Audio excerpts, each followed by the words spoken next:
be lying if I wasn't saying it feels a little bit like taking your life in your hands sometimes, riding a bicycle on the through the sort of Kayata to Greymouth section.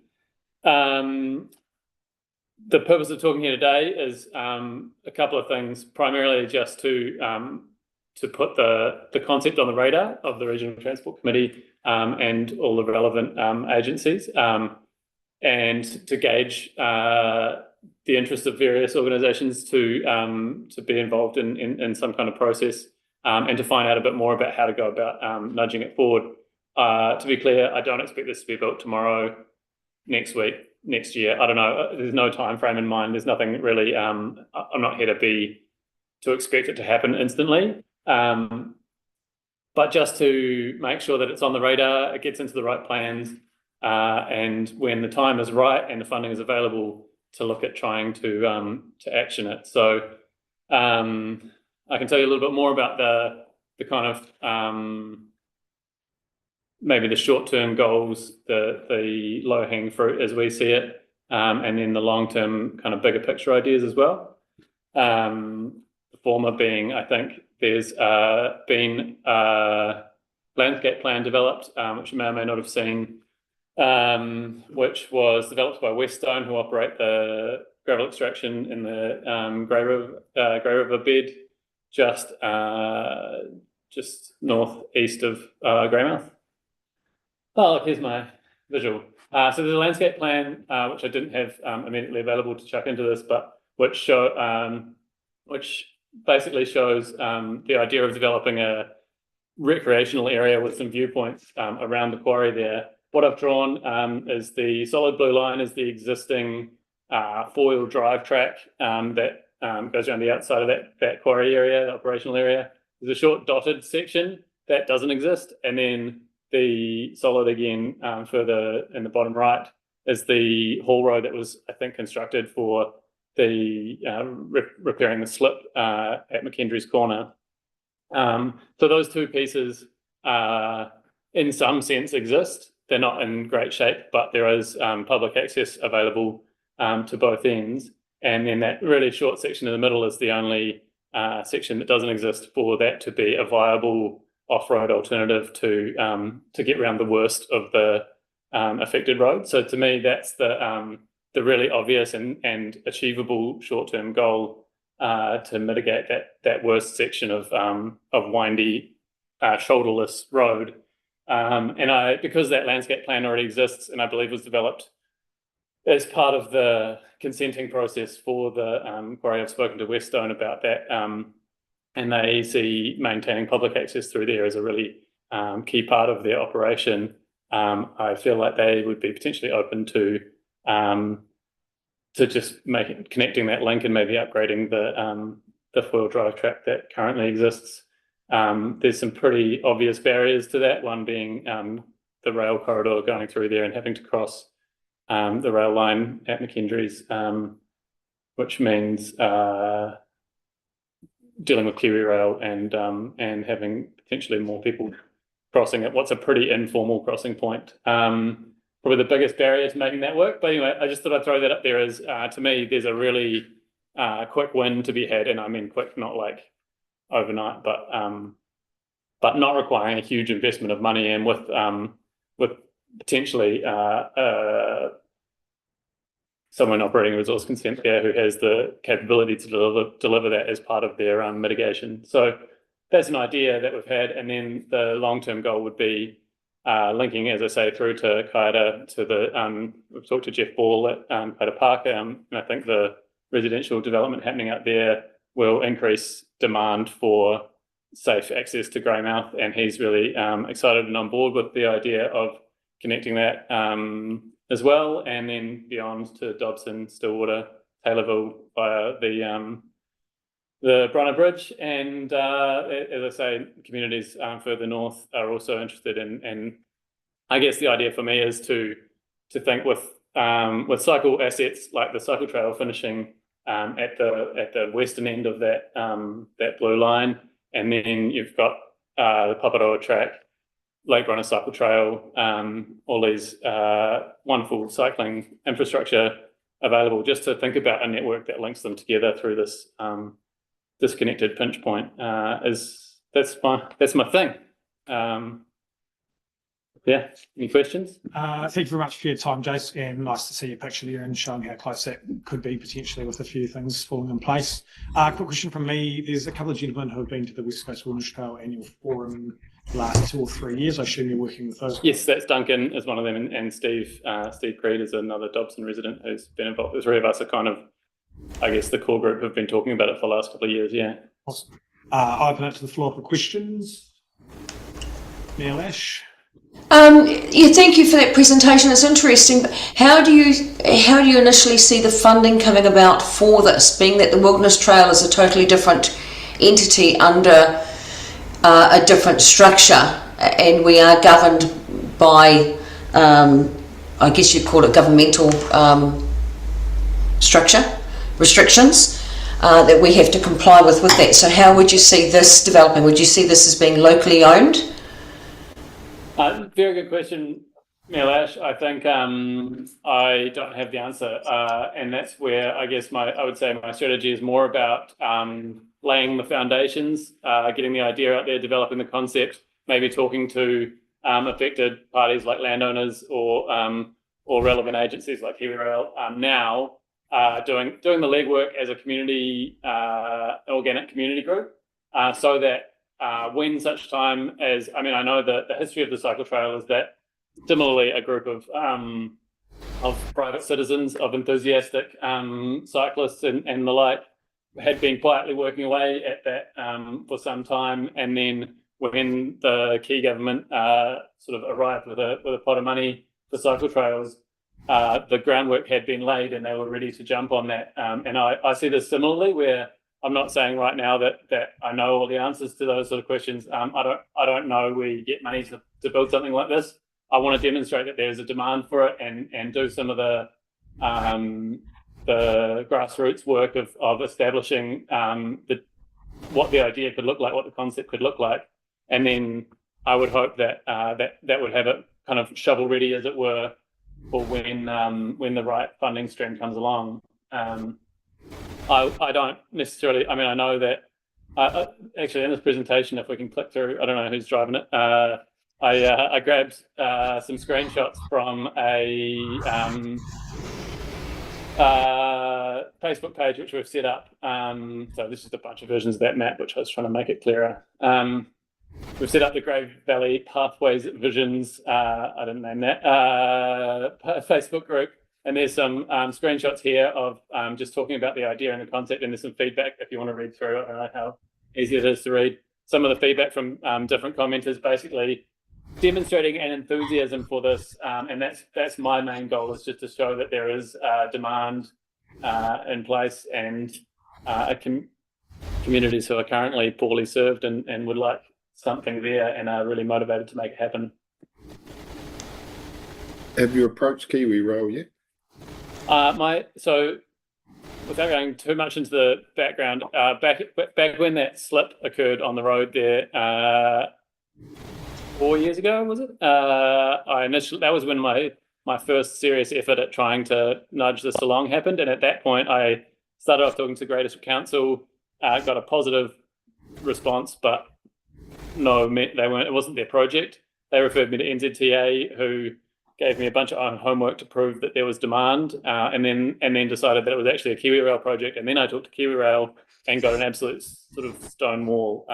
That's why I asked. Very particular about what happens around their rail corridor. Yeah. It'll be 6 metres from the centre of the rail lines to outside. You've got to be outside that. I think that's going to be one of the real challenges. You should look at that first. Yeah, I think it's got something that definitely needs to be solved.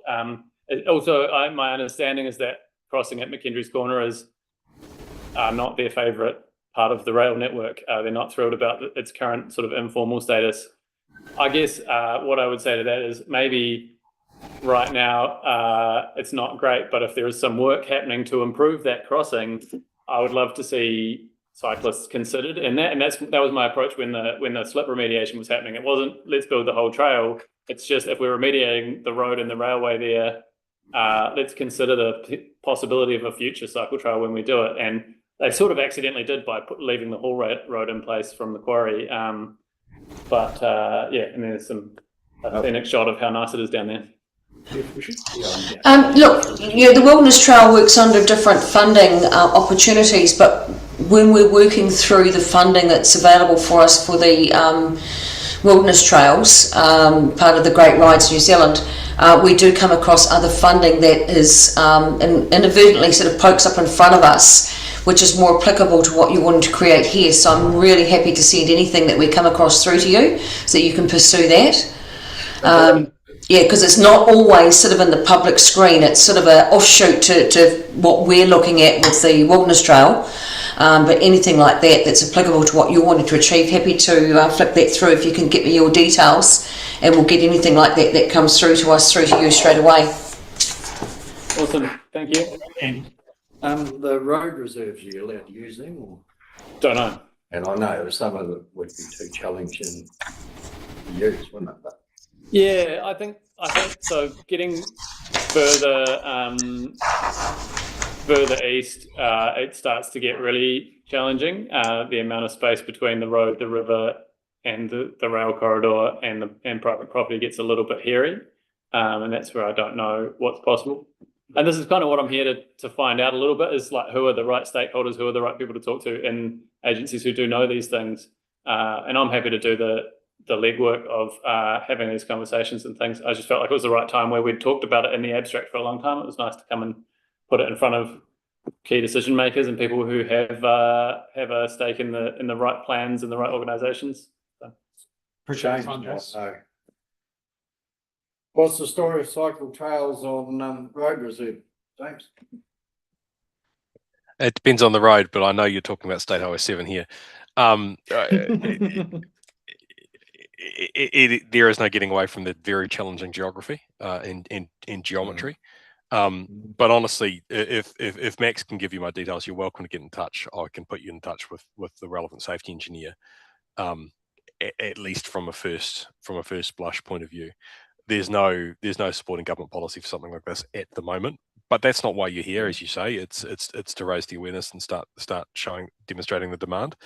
And as a long-term project, it's absolutely something that you want to think about and be aware of as opportunities come up. So I would just encourage you not to be discouraged by how hard some of this can be to move forward. Best we can do is be aware of the community ambition and try to guide you in the right direction. Thanks, James. The only other thing I'd add is sort of one positive thing and then one sort of thing to be aware of is the Coal Creek new overbridge is going to be effectively clip-on enabled. So it's not going to have them now, but it has the capacity to have them in the future, which is great. And I think from memory, it has a slightly wider shoulder as well than it currently does. Yeah, that's what I read, yeah. That doesn't say anything about the geography around it, but at least there'll be that capacity there. The thing to be aware of is that in the 24 GPS, active transport, so walking and cycling, had a specification in it that it had to prove that there was latent demand, which in itself is a contradiction in itself, because you can't prove, it's very hard to prove there's latent demand if that demand is suppressed. So the work that you're doing to sort of say, here, look, there is this latent demand, is sort of a really good start.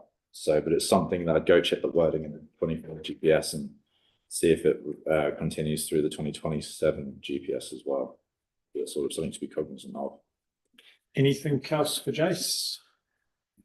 I'll just chuck one more thing in there, which maybe is sort of relevant to what Milash was saying, and maybe relevant to that policy situation as well, which is, sits at an interesting point where it is really valuable transport infrastructure for locals, but also a powerful connection point for a bunch of tourism infrastructure. So it sits across benefits for both. And I to me, I think whatever the more fashionable funding stream of the day might end up funding it, you might find that the tourism angle is more powerful and it has the side benefit of being great for locals, or vice versa.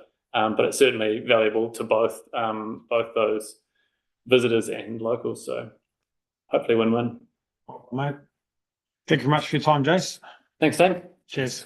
Thanks. Thank you.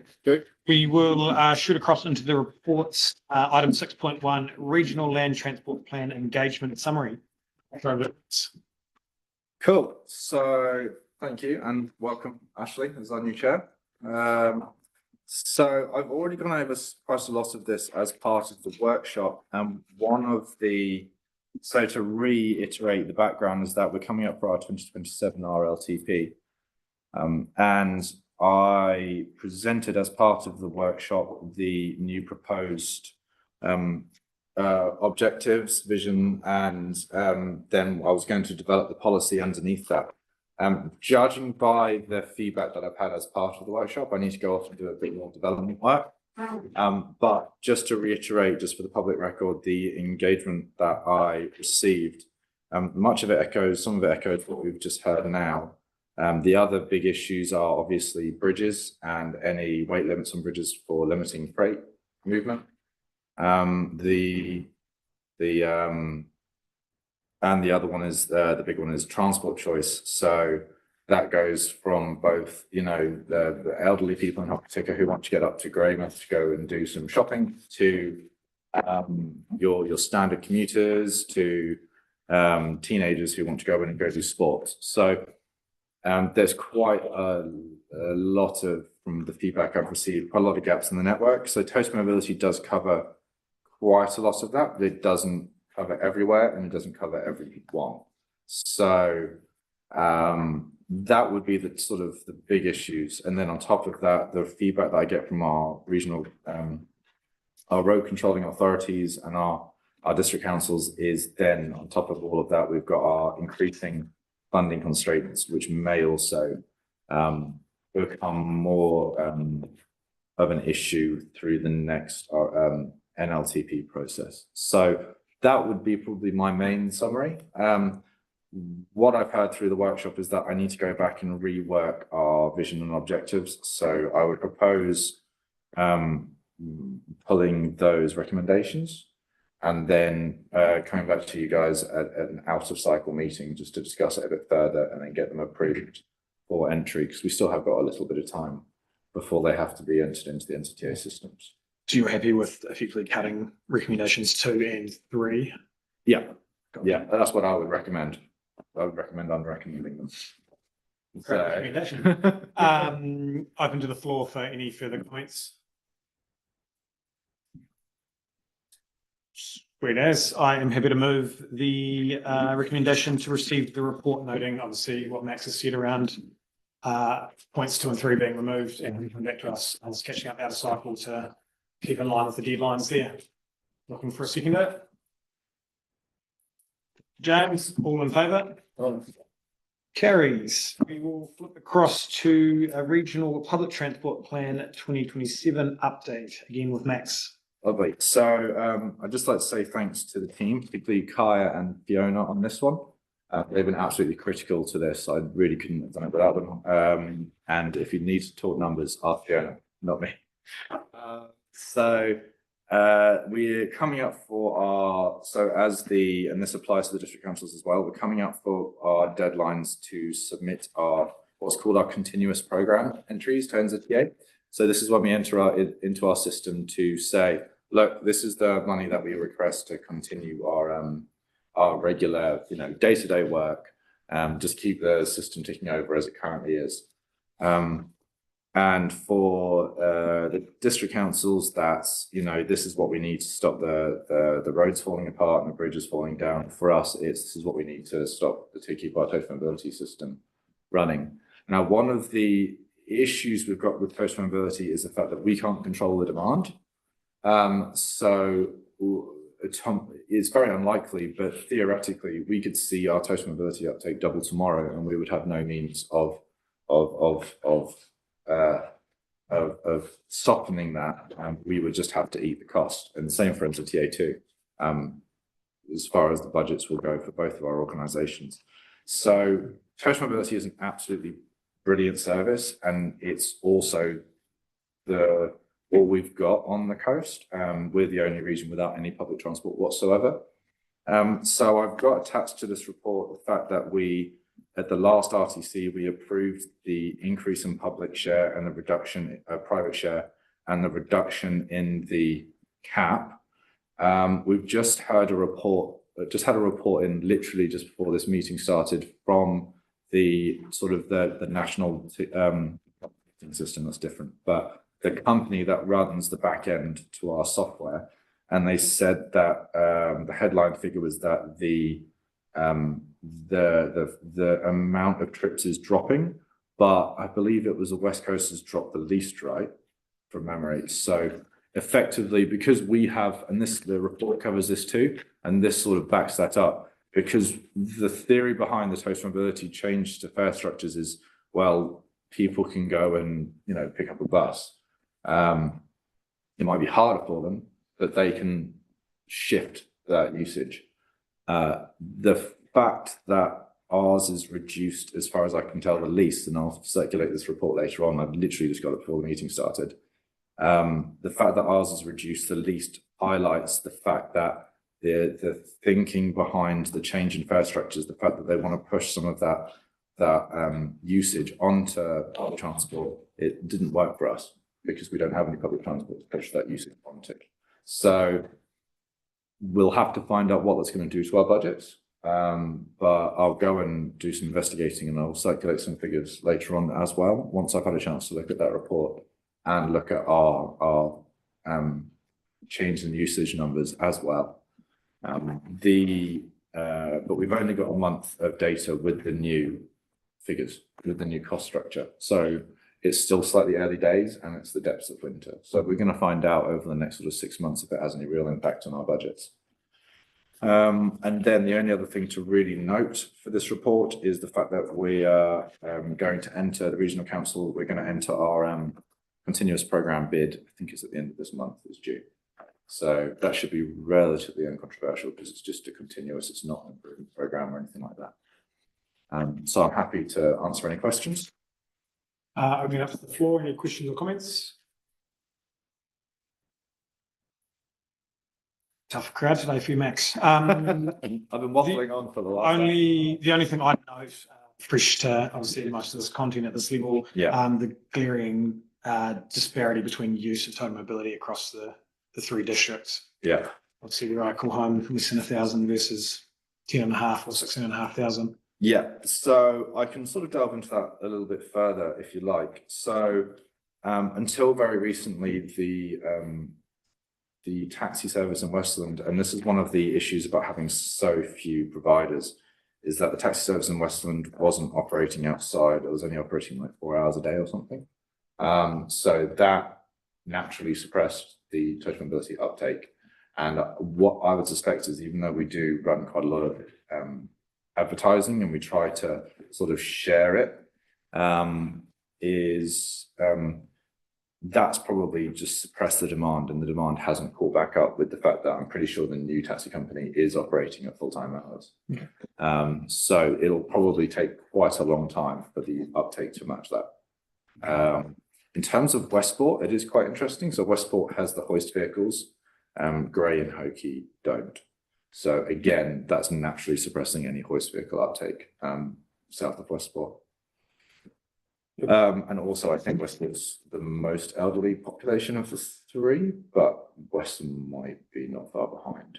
But, and then one of the other things that we were in the meeting with Mayor Lash as well, is that one of the things to bear in mind is that the vehicles aren't always suitable for people who are otherwise eligible. They're simply quite hard to get in and out of. So especially without the hoist enablement. Okay.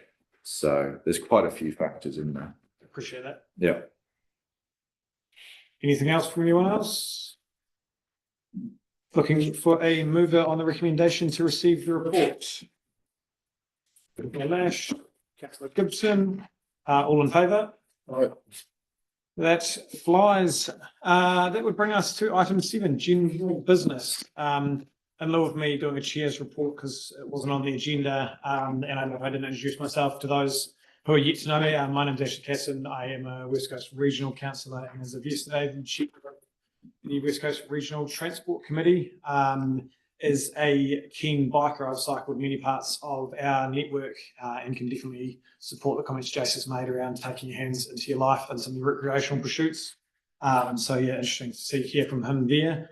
I've also driven the network end to end a few times as a tourist and as a local, and am well familiar with James and the complications of when our network fails, having spent 5+ years in friends during copious amounts of stress and challenges on the network down there, not to say we don't have it further north where Phil comes from as well. So yeah, really interested in getting involved in this committee and joining the Southline Regional Chairs as well, as we look to do some work for the rest of our place, and obviously noting the connection between our region and the regions that border us and the complications that often brings as well. Any other general business from anybody else? So I've got a couple. I'd like to re-welcome you. Also thank Peter Ewan for all of the time he put in. He was good company. He loved his Bailey Bridges. And then the only other thing I'd like to sort of flag up, and again, this only came across my desk sort of after the agendas came out, is the fact that there is another speed limit consultation on the state highways. So I just wanted to raise that as an FYI and potentially see if the committee wanted me to resend the submission which we put together, the district councils and I put together about 6 months or a year ago, with a list of areas we'd like to be looked at. Karora is still not on there, James. So might need to drum up some more local support. But thank you, James, for our areas being on there, because those have been great concerns, so greatly appreciative of that. So I'd like to just see if the committee would like me to basically just resend the table which we put together about 6 months to a year ago. I think a few of them are covered in here already. I think one of them is like the bridge south of Hokie, sort of a bit more of an interim zone, so it doesn't just go 150, bits like that. So I'd like to have a bit of a cross-reference too, but I've only just become aware of it, / I've been quite ill, so I'm not totally across it yet. And Max, if I could just leap in just to add to my glibness. I mean, look, we took the letter from the committee very seriously. The thing it's worth cross-referencing to be clear on. We can proceed where we have demonstrated community demand for lowering, and it meets the criteria of the existing rule. And that is not always the case for some of the places where the committee has previously sought reduction in speeds. So worth in your analysis being clear about where we've acted and where we haven't, and potentially why. Happy to help engage on that. Cool. Thanks, James. And obviously in the workshop as well, I covered off how much more restrictive the 2024 speed rule was as well. So we've reclassified quite a lot of what we call the One Network framework. So it's much harder for both NZTA and for district councils to review and change speed limits. So I'm actually quite surprised that there's quite so many in this one. So that's really good. So thanks, James. I think that was all from me. Anything else for anyone else? Phil? Yeah, look, just in regard to the potential for an out-of-cycle meeting, as you, Max, you referred to in terms of doing some more work on the vision. Any sort of thoughts around when that might possibly occur? As soon as possible, but I can circulate some dates. I don't know, Kaya, any thoughts as to when might suit next?